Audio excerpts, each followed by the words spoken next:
সুখ এটা দুঃখের পরেই থাকে। আল্লাহ সেটআপটা এভাবেই করেছেন। দুঃখ, কষ্ট, বিপদ আর পরীক্ষায় মুমিন ভয় পায় না, কারণ মুমিনের হারাবার কিছু নাই, ঠিক কিনা?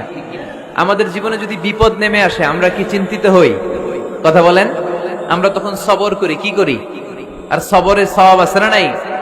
কারণ মুমিন জানে রাত যত গভীর হয় অন্ধকার তমানিসা বেদ করে সুবহে সাদিক হয়।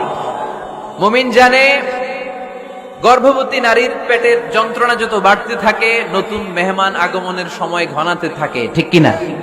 মুমিন জানে মুমিনের উপর বিপদ কষ্ট যত বাড়তে থাকে সুখের সময় ঘনাতে থাকে, কাছে আসতে থাকে। চিল্লায় বলেন ঠিক কিনা? এজন্য আল্লাহ বললেন ফাইন্না মাআল উসরি ইউসরান, ইন্না মাআল উসরি ইউসরা। ও নবী, চিন্তা করবেন না, পেরেশান হবেন না। মাক্কি জীবনে আপনার দুঃখ কষ্ট, কিন্তু কিছুদিন পরে মাদানী জীবনে আপনার জীবনে সুখ নামিয়ে দিবে কে?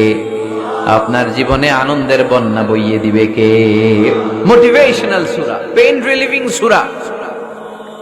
আপনি বিপদে পড়লেই এই আয়াত নিয়ে চিন্তা করবেন যে বিপদের পরেই আনন্দ আছে, কষ্টের পরেই দুঃখ আছে। সমস্যা যেমনি আছে সমস্যার সমাধানও।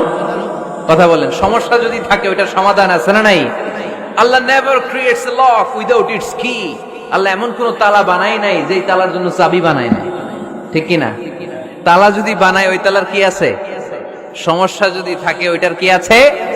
এজন্য কষ্টের পরে আনন্দ, দুঃখের পরে সুখ চিন্তা করার সুযোগ নাই।